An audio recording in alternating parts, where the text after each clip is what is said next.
Full lah mak guys. Korang tengok jam tangan aku ni. Ini Apple Watch tau. Apple Watch Ultra ni. Cantik kan? Style tu. Nampak? Dia punya casing ni. Alright gang, so korang tengok ini jam tangan. Ini adalah Apple Watch tau.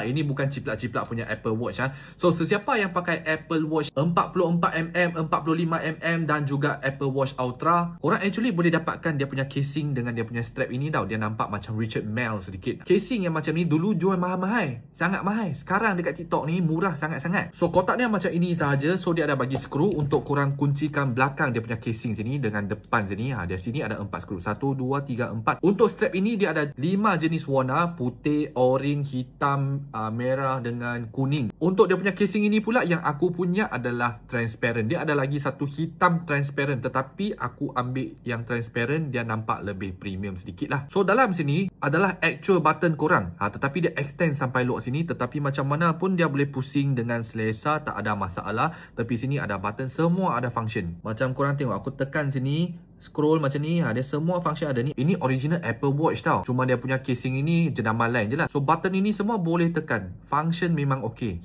Untuk sesiapa yang ala-ala nak Apple Watch korang nampak lebih bergaya macam Richard Mille, jauh-jauh tengok pun smart, inilah choice korang sekarang ni.